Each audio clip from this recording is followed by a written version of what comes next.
오늘의 사연 시작하겠습니다. 여러분들 모두들 다들 건강하시나요? 직장에서 잘리고 하니까 집에 있는 시간이 많더라고요.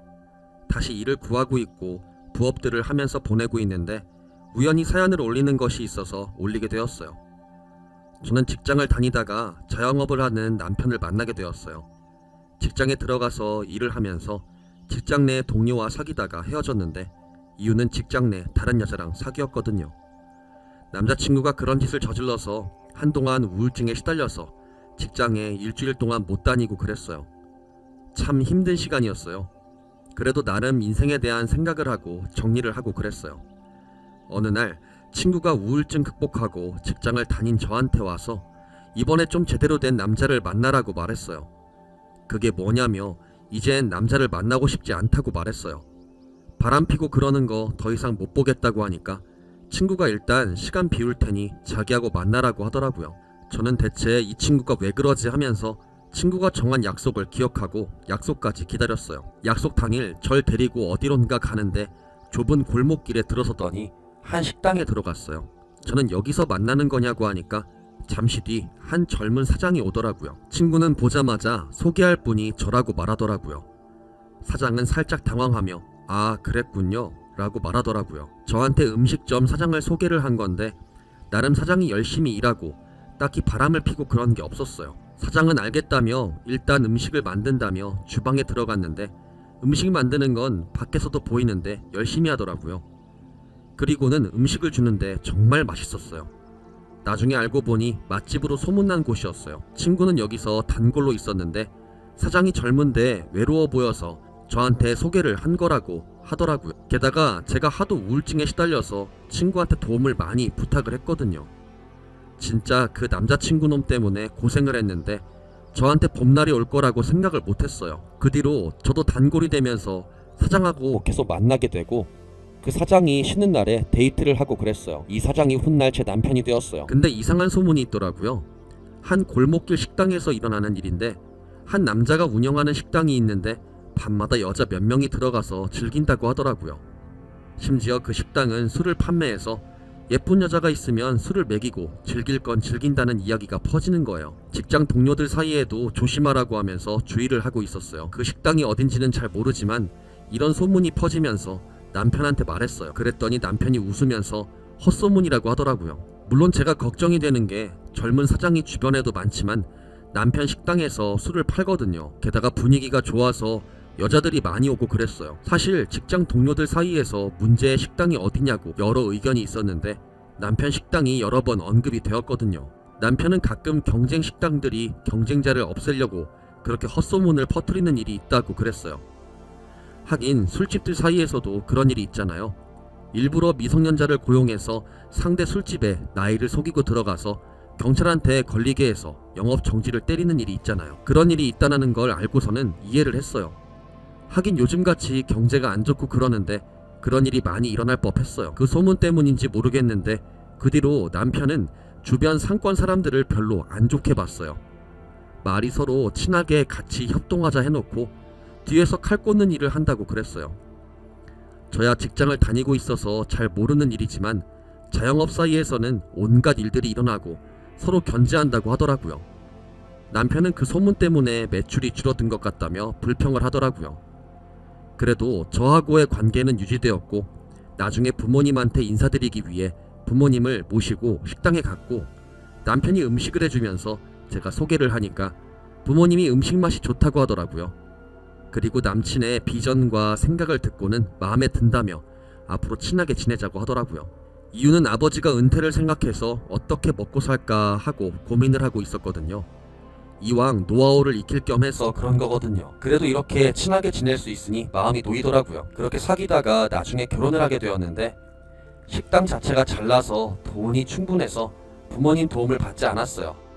오히려 남편은 시부모님과 부모님한테 앞으로 노후를 위해 쓰시라고 해서 돈을 보내주고 그랬거든요. 부모님한테도 잘해주고 이런 사람이 어디 있을까요? 그리고 결혼하기 전에 같이 동거를 했는데 요리도 잘하고 살림도 잘해서 진짜 훌륭한 남편감이더라고요. 진짜 훌륭한 남편감이라고 생각을 했어요. 그래서 더욱더 결혼을 원하게 되었어요. 그런데 남편 식당에서 이상한 이야기가 또 흐르더라고요. 식당에 알바들이 있잖아요. 그 알바들 중에 여자애도 있었어요. 주로 서빙을 하는 역할인데 남편이 그 여자애를 집착한다고 하더라고요. 저는 또 주변 상권의 농락인가라고 생각을 했어요.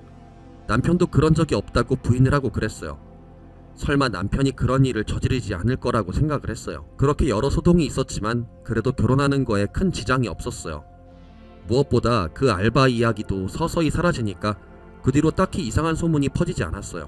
그렇게 결혼을 하게 되고 그 뒤로도 직장을 계속 다니며 남편과 같이 살게 되었어요. 솔직히 남편 식당이 언제까지나 다 잘 될 수도 없고 무슨 일이 일어나는 걸 대비해야 하기 때문에 직장에 계속 다니는 걸로 합의를 했어요. 남편은 그럴 필요가 없다고 말했지만 제가 강력히 말하니까 알겠다며 쉬엄쉬엄 하라고 하더라고요. 그리고 식당에 자주 오지 말라고 하면서 그 이유는 괜히 식당 일을 해줄 것 같다고 하더라고요. 실제로 식당에 들어가면 서빙도 하고 그랬거든요. 남편은 그렇게 안 해도 된다며 돈을 안 주는데 이러면 자기가 미안하다고 하더라고요. 그래도 뭐 식당에 가끔 방문해서 일을 도와주고 그랬어요. 그러던 어느 날이었어요. 제가 퇴근을 하고 남편 식당으로 가고 있었어요. 근데 한 노파 음식점 주인이 절 부르더라고요. 혹시 남편 식당 쪽으로 가냐고 말하니까 제가 제가 아내거든요 라고 말하니까 그 노파가 뭐요? 그 인간한테도 아내가 있다라는 거요? 세상에나, 세상이 어떻게 돌아가려고 그러는지 모르겠네. 난 또 식당 가서 기이한 짓을 하는 줄 알았지.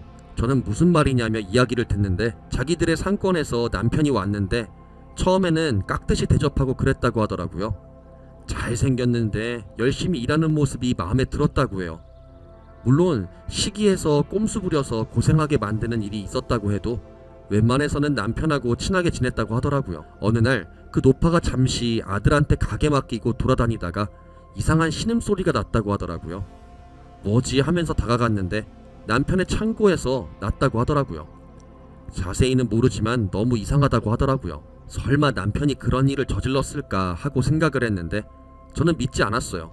하지만 불안감은 커졌고 결국은 혹시나 아니라는 생각에 집안을 살피는 카메라를 사서 창고에 숨겼어요. 그렇게 실시간으로 창고를 살피는데 별 다른 일이 없었어요. 그러던 어느 날 제가 카메라를 보는데 웬 여자를 끌고 오더라고요. 보니까 술에 취해 있더라고요. 저는 아니 파출소에 신고해야지 왜 저러지? 라고 생각을 했는데 그 뒤는 말을 못하겠네요. 아주 몸끼리 부딪히는 거 보면 참 가관이더라고요.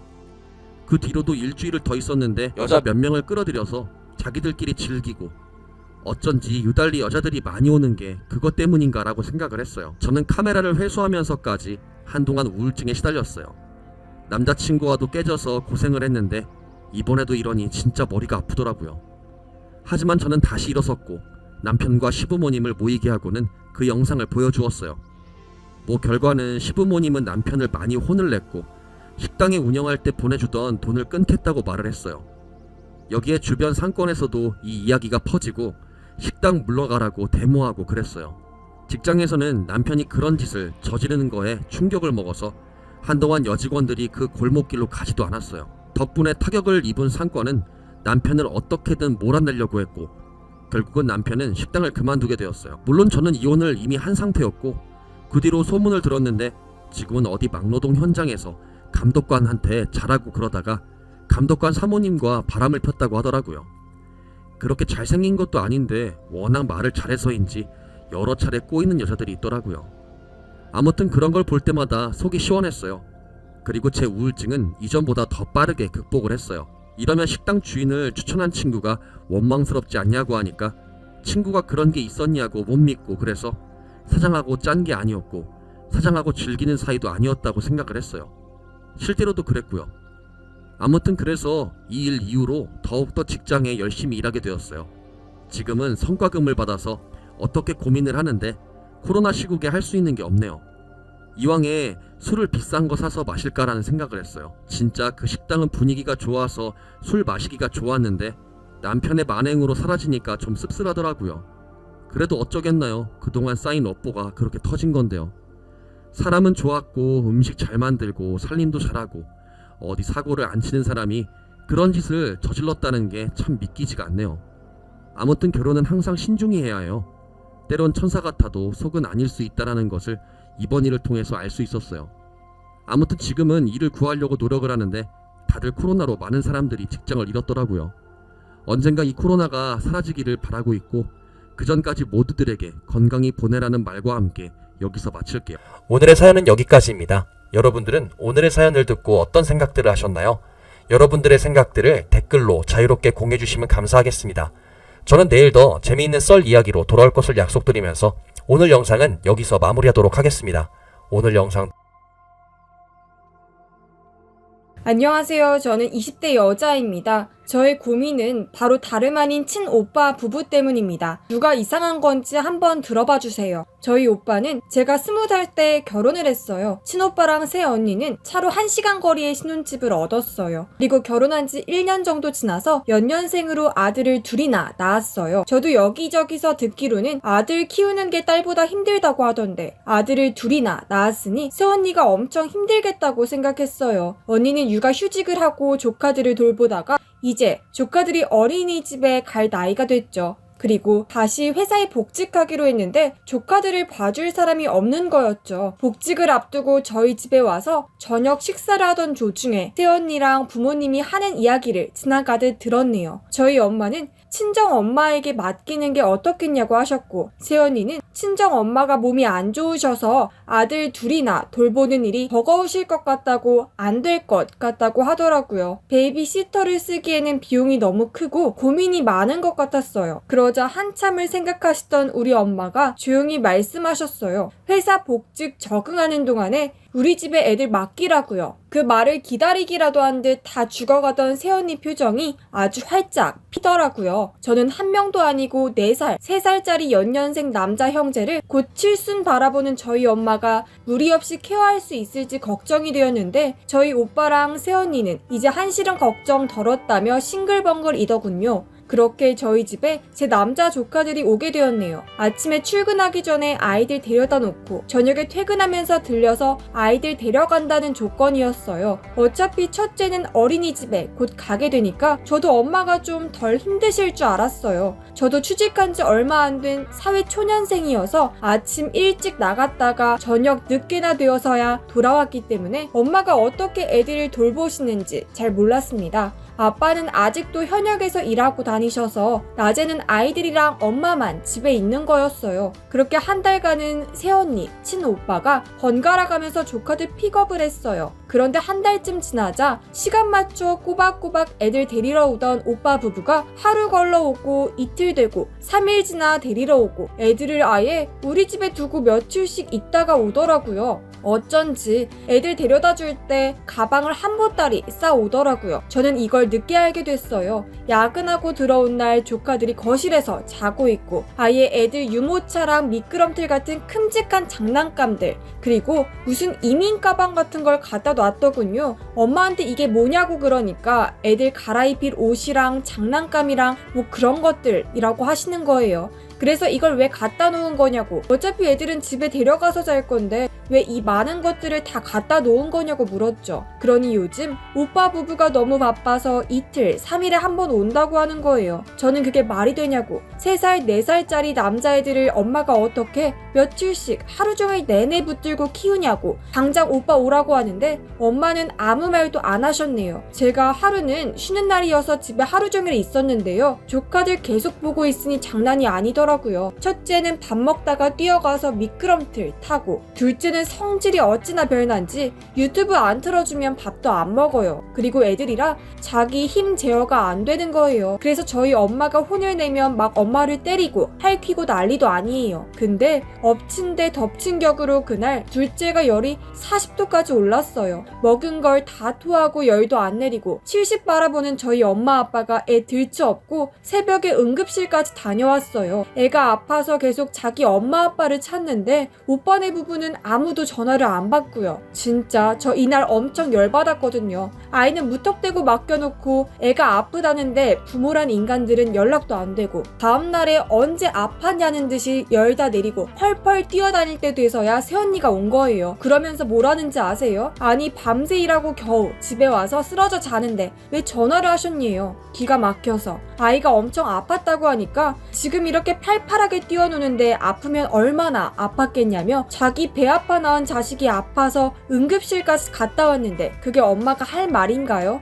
저희 엄마는 밤새 조카 열 내리려고 얼음 찜질하고 애가 열이 오르니 온몸이 아프다고 울어서 밤새 애 팔다리 주물러 주느라 진이 다 빠졌는데 시어머니한테 죄송하다 감사하다는 말은커녕 일하는 사람한테 새벽에 전화하지 말라뇨. 조카 태어난 다음에 저희 엄마 병원 가서 수액 맞으셨어요. 저는 웬만하면 신우이짓 안 하려고 가만히 있었어요. 그 와중에 오빠랑 세연이는 일하는데 방해된다고 웬만하면 평일에는 저희 집에 맡겨놓고 자기들이 주말에 데려가겠다고 하는 거예요. 결국 맘 약한 저희 엄마, 젊은 애들이 애 낳고 고생한다고, 특히 세연이 출산에 육아휴직에 아이 낳고 커리어 단절되면 안 된다고, 여자도 자기 일 하고 살아야 한다고 그러자고 하셨네요. 저는 말리고 싶었지만 엄마 뜻이 그러하다니 그냥 말았어요. 그런데 말이에요. 정말 참을 수 없는 건 아들 둘 엄마한테 맡겨놓고 한 달에 용돈조로 얼마 주는지 알게 되었을 때였어요. 저희 엄마 이제 노후에 자기 여행 다니고 쇼핑하고 다녀도 모자랄 시간에 한창 혈기왕성한 남자애, 그것도 둘이나 하루 종일 먹이고 씻기고 놀아주고 애들 옷 빨고 애들 밥 따로 하고 놀이터 가서 놀아줘야 하고 엄마 힘에 부치는 육아를 해주고 있는데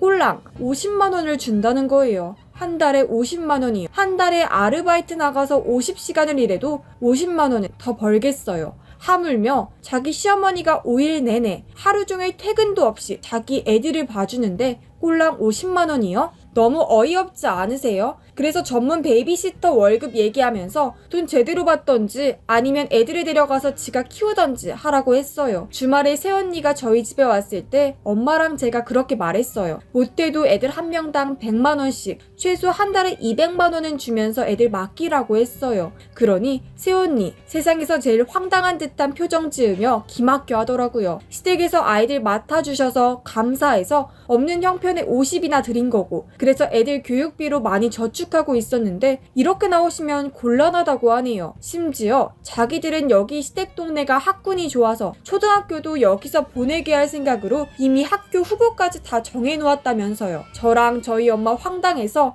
떡줄 넘은 생각도 안 했는데 세연이 혼자 김칫국 들이키고 있었다는 거 생각하니 진짜 어이가 없더라고요. 제가 처음으로 나서서 세연이 진짜 너무한다. 우리 엄마 곧 칠순인데 에너지 넘치는 아들들을 둘이나 봐주는데 50만 원 주고 봐달라고 한 건 좀 양심 없는 것 같다. 우리 엄마가 마트 캐셔를 다니셔도 100만 원은 넘게 벌겠다고. 이건 회사로 치면 진짜 말도 안 되는 페이라고 돈을 더 주던지 언니가 직접 애들 키우던지 하라고 했어요. 세연이는 일단 생각해보겠다며 집으로 갔고요. 애들은 그 와중에 두고 갔네요. 자기 오랜만에 동창회에 나가야 한다면서요. 이 와중에 동창회 약속은 중요한가 봐요. 저도 생각할 시간이 필요하겠지 하고 그냥 두었어요. 오빠는 용돈으로 50씩 꽁돈 챙겨드리는데 왜 돈을 더 달라고 하시냐. 돈 받고 손주들 봐주는 게 어딨냐. 엄마가 나 키울 때도 돈 받았냐고 너무하신다고 하는데 오빠야말로 너무하다는 생각이 들더군요. 일주일이 지나도 200 준다는 말이나 애들 데려가겠다는 말 안 하길래 엄마는 한숨만 푹푹 쉬시고 제가 조카들 다 데리고 오빠네 집에 찾아갔어요. 벨 누르니 나오는 세연이랑 오빠는 제가 양손에 조카들 데리고 가니 당황하는 눈치였고요. 저는 니네 자식 니네가 직접 키우라고 어디서 다 늙은 엄마한테 푼돈 주고 노동 착취를 시키냐고 싸가지 없이 라고 말하고 애들 다 넣어두고 콜밴 하나 불러서 애들 장난감이며 옷가지며 다 그 집에다 쑤셔넣고 뒤도 안 돌아보고 나왔네요. 오빠는 너야말로 어디서 싸가지 없게 오빠한테 명령질이냐고 난리치고 세연이는 지금 당장 출근해야 되는데 애들을 여기다 갖다 놓으면 어쩌냐고 발을 동동 구르네요. 푼돈에 애들 키우고 싶으면 니네 친정엄마한테 시켜보라고 했죠. 50만 원 던져주고 우리 엄마 허리 휘게 애들 키우는 건 괜찮고 니네 친정엄마가 힘든 거 못 참겠냐? 하고 아파트 복도에서 소리를 빽 질렀더니 세연이는 눈만 꿈뻑꿈뻑하고 아무 말도 못하네요. 저는 그대로 집에 왔고 회사에 휴가 내고 엄마랑 둘이서 온천 여행 다녀왔네요. 1년이나 애들 보느라 고생한 저희 엄마, 저랑 여행 오니까 이렇게 자유로울 수가 없다며 좋아하셨어요.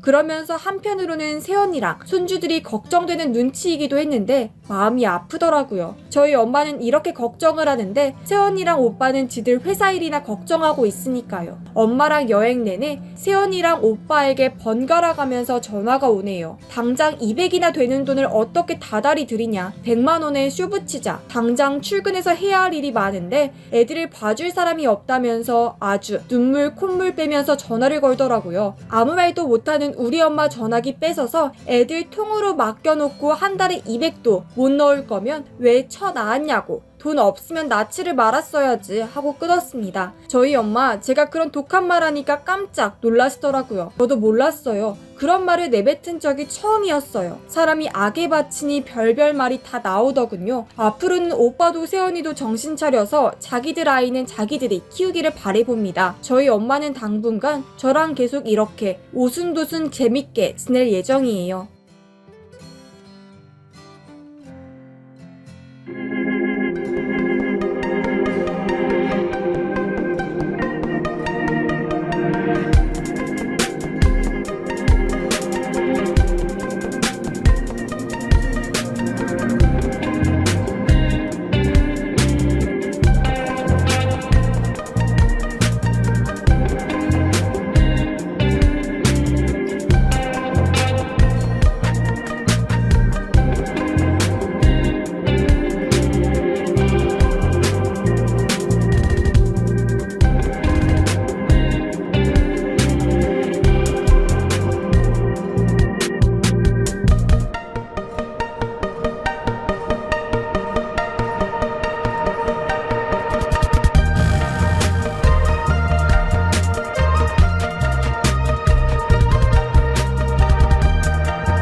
안녕하세요. 저는 결혼해서 남편과 딩크족으로 잘 살고 있는 40대 여성입니다. 제가 이렇게 사연을 보내게 된 이유는 막무가내 신우이 때문이에요. 저희 부부는 연애 때부터 아이를 가질 생각이 없었습니다. 저는 결혼 전부터 아이를 별로 낳고 싶다는 생각이 없었기 때문에 결혼을 하지 말아야 하나 고민도 숱하게 했었는데요. 남편과 결혼에 대한 가치관이 잘 맞는다고 생각해서 아이를 낳지 않기로 결심하고 결혼을 했습니다. 주변에서 왜 아이를 안 낳냐, 아이를 낳고 기르는 건 인생에서 가장 큰 기쁨이라는 등 많이 간섭을 받았지만 사실 솔직히 말하면 저는 아이를 갖지 못하는 몸이에요. 선천적으로 자궁이 안 좋아서 어릴 때부터 생리통도 심했고 생리불순도 심했어요. 산부인과에 처음 갔었던 대학생 때 알았어요. 제가 불임이라는 것을요. 그래서 연애를 해도 결혼은 안 한다고 남자친구들에게 철벽을 쳐왔고 지금 남편만이 저를 이해해주고 자기도 저와 뜻이 같다고 하여 이렇게 둘이서 가정을 이루고 결혼도 하게 된 거였어요. 저희 부모님과 시가 부모님도 다들 알고 계시는 부분이기도 하고요. 그런데 저희 남편 여동생 신우이가 저 결혼하고 얼마 지나지 않아 아이를 출산했습니다.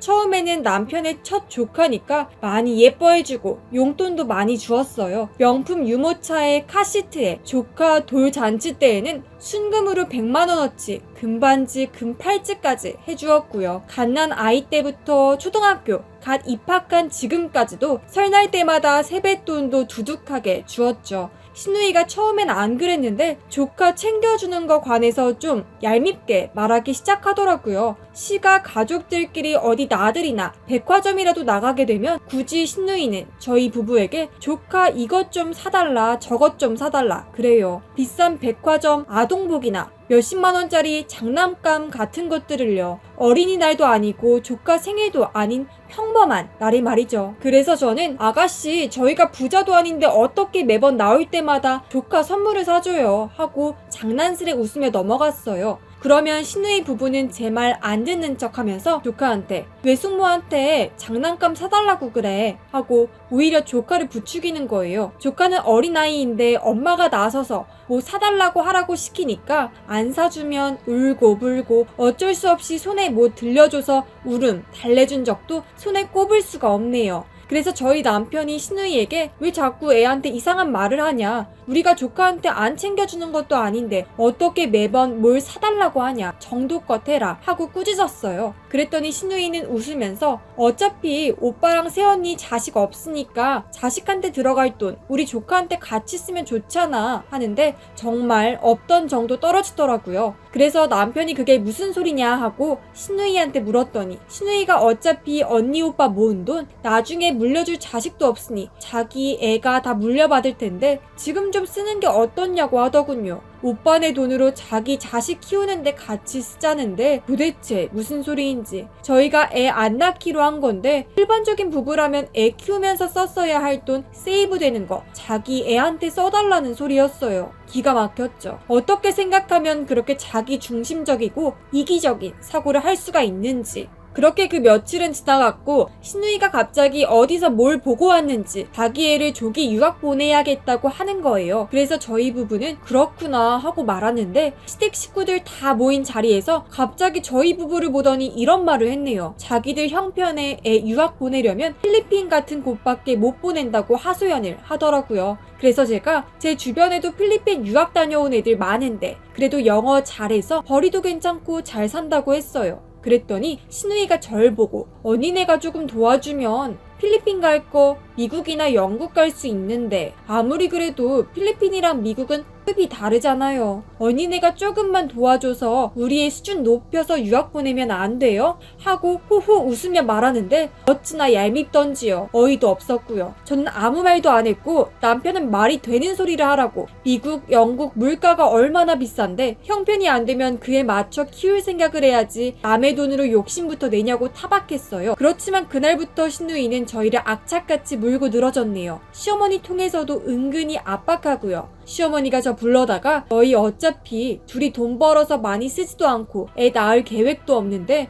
하나뿐인 조카 조기 유학 간다는데 조금만 보태주라고 하시는데 짜증이 나더라고요. 딩크라는 이유로 조카 유학비까지 압박을 주시니 차라리 어디서 애를 데려와서 아이를 키울까? 그러면 이런 수모를 당하지 않아도 될까? 그런 생각까지 들더라고요. 저희 부부는 신우이와 시댁 연락을 다 씹었어요. 다 조카한테 돈 대주라는 말만 했기 때문이에요. 그리고 남편과 저는 상의를 했어요. 어차피 우리가 애를 못 낳아서 딩크로 살게 된 건데 당신은 아이를 키울 생각이 있냐고요. 남편은 자기는 애가 있어도 좋고 없어도 좋지만 무조건 제 뜻에 따르는 게 제일 좋다고 했습니다. 신우이는 계속해서 돈 달라고 저에게 푸시했고요. 제가 계속 무시하자 어느 날 집으로 조카 데리고 찾아왔어요. 그 어린 조카에게 얼마나 연습을 시켰는지 8살짜리 조카 입에서 외숙모 저 영국 가서 공부 열심히 할 거예요. 외숙모가 도와주세요 하고 말하더라고요. 저는 일부러 신우이 들으라고 조카에게 이렇게 말했습니다. 땡땡아 미안해. 외숙모가 돈이 없어. 그랬더니 조카가 외숙모 애기 없어서 돈 많잖아요 이러는 거예요. 그래서 외숙모 이제 애기 생겼어. 그래서 이제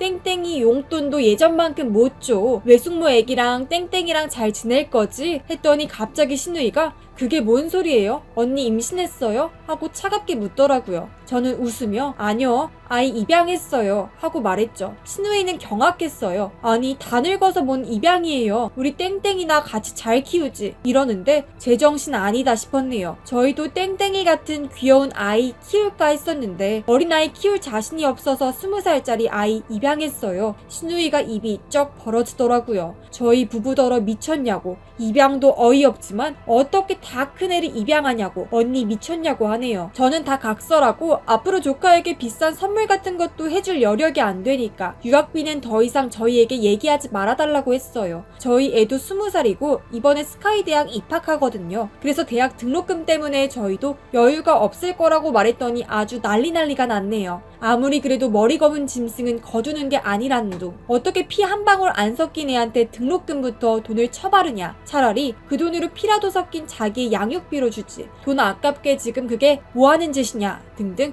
별소리를 다 들었네요. 그래서 한 소리 했죠. 저랑 피 한 방울 안 섞인 건 입양한 아이나 조카나 똑같은데요? 아니 아무 말도 못하더라고요. 아무튼 제가 20살 다 큰 여학생을 입양하게 된 건 갑작스러운 일은 아니었어요. 남편과 처음 만난 곳이 보육원 봉사활동 하면서였거든요. 그때부터 친했던 아이였는데 입양을 한다면 꼭 그 아이로 하고 싶었고 남편도 그러자고 했습니다. 이 이야기를 알고 신우이가 시댁에 가서 말을 했나봐요. 시댁에서도 난리가 났어요. 어딜 할 짓이 없어서 남의 다 큰 애를 데려다가 키우냐고요. 그래서 저희가 이렇게 말했어요. 이미 입양 절차 밟았고 엎질러진 물이라고. 예뻐해주지 않으실 거면 처음부터 우리 애한테 신경 쓰지 마시고 지금처럼 지내자고 했죠. 아이한테는 엄마 아빠만 있어도 되지 굳이 할머니 할아버지까지는 없어도 된다고요. 그러니 다들 기막혀 하세요. 신우이는 자기 아이한테 우리가 여태껏 해주던 지원이 끊길까봐 미칠 것 같나봐요. 저희한테 계속 이건 아니라고 그애 당장 파양하라고 연락이 와요. 자기 조카가 다 큰 사촌 언니가 생겨서 혼란스러워 한다면서 말도 안 되는 소리를 해요. 심지어 이런 소리까지 들었네요. 저희 부부 죽으면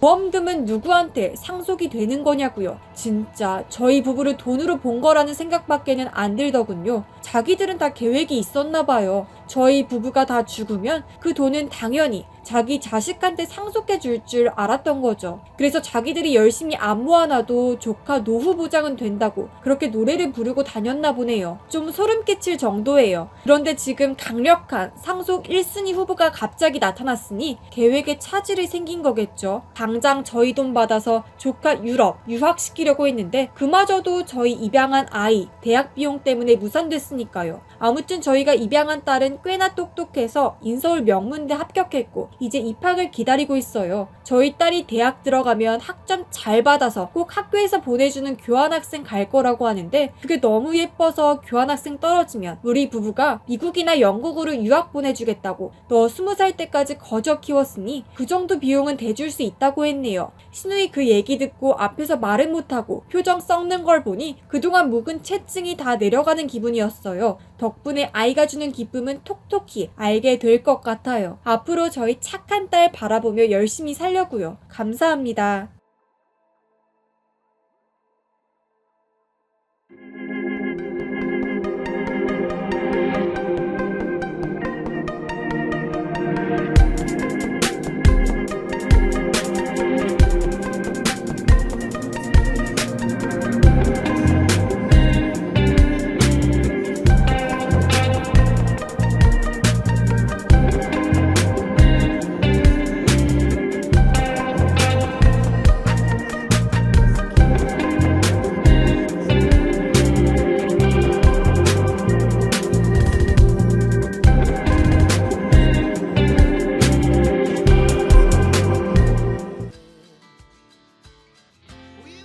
안녕하세요. 저는 시어머니에게 모든 정을 다 떼버린 맏며느리입니다. 시어머니와는 이제 안 보고 산지 두어 달 됐네요. 제가 사연을 보내게 된 전말은 정말 인간 같지도 않은 짓을 시어머니가 제게 하셨습니다. 남편과 연애할 때나 결혼을 할 때에도 시어머니는 저를 엄청 예뻐해 주셨어요. 남편이 외아들이었거든요. 남편 위로는 누나 2명이 있었고 남편은 막내이자 장남이었어요. 그래서 제가 맏며느리라고 엄청 예뻐하셨어요. 사실 그 집에서 아들은 남편뿐이어서 무슨 의미가 있는지 잘 모르겠지만요. 시어머니는 결혼하자마자 얼른 아이 가질 준비를 하라며 저를 채근하셨어요. 저도 일찍 결혼한 편이 아니어서 남편과 서둘러 아이를 계획했습니다. 그렇게 결혼한 지 반년 만에 아이가 들어섰어요. 아이를 가졌단 말을 듣자마자 시어머니는 아들이니? 라고 화색을 보이셨고 저는 아직 모른다고 대답했습니다. 시어머니는 아이 성별이 나오기 전까지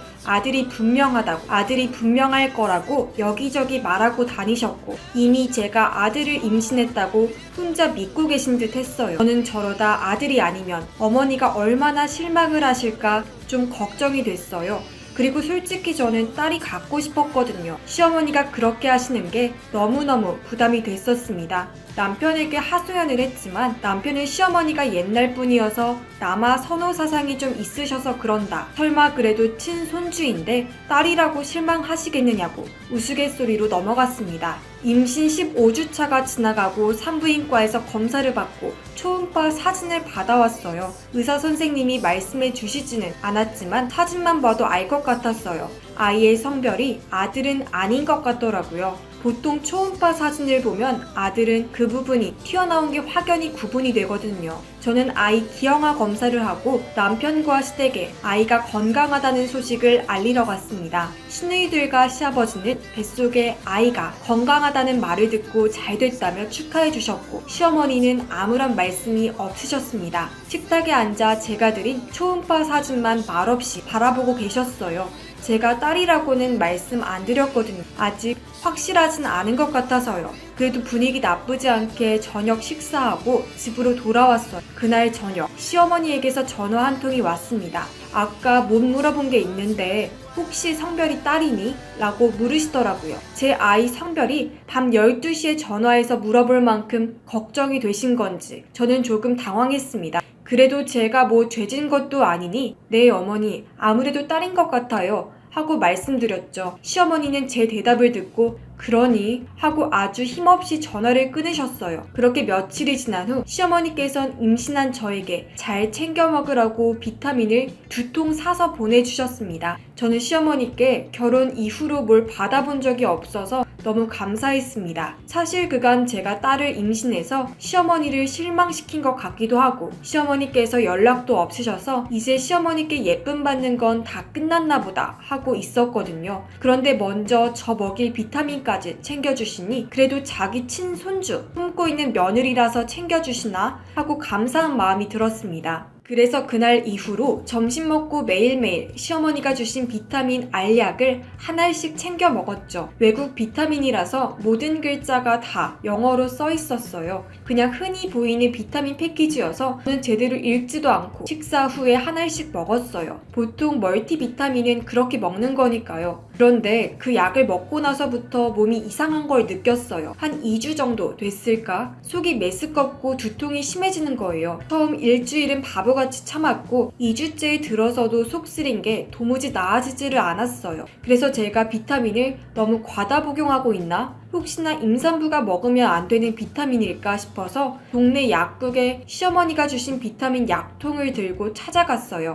약사 선생님에게 제가 임신 5개월인데 이 비타민을 먹고 난 후로 속이 너무 안 좋다. 제가 혹시 비타민을 잘못 복용하고 있는 건지 궁금하다고 물었더니 약사가 약통을 보더니 이건 그냥 비타민이라 그냥 드시면 되는데요? 하는 거예요. 그래서 저는 비타민 말고 다른 문제가 있나 싶은 차이나 갑자기 미칠 듯한 복통이 찾아와서 약국에서 쓰러져 정신을 잃었습니다. 저는 약국에서 불러준 119 응급차에 실려 근처 응급실로 실려갔습니다. 남편이 전화를 받지 않아 급한 대로 약사 선생님이 저를 따라왔고요. 저는 희미하게 의식을 찾았고 멀리 응급실 의사와 약사가 이야기를 나누는 것이 보였어요. 그리고 약사가 저에게 다가와 걱정스런 얼굴로 말을 하더군요. 아까 제가 약국에서 쓰러지고 119가 도착하는 동안 뭔가 이상해서 비타민 약통을 열어봤더니 임산부가 먹어서는 안 될 약들이 쏟아져 나왔다고 하는 거예요. 저는 깜짝 놀라서 그게 뭐냐고 비타민이 아니었냐고 물어보았고 그건 비타민이 아니라 피임약이었답니다. 저는 진짜 피임약 소리 듣고 까무러치는 줄 알았어요. 임산부에게 피임약을 먹이려는 의도가 대체 뭐였을까요? 아무리 그래도 자기 며느리이고 자기 아들 자식 임신한 임산부인데 원수가 임신을 했어도 그런 짓을 하지는 못할 거예요.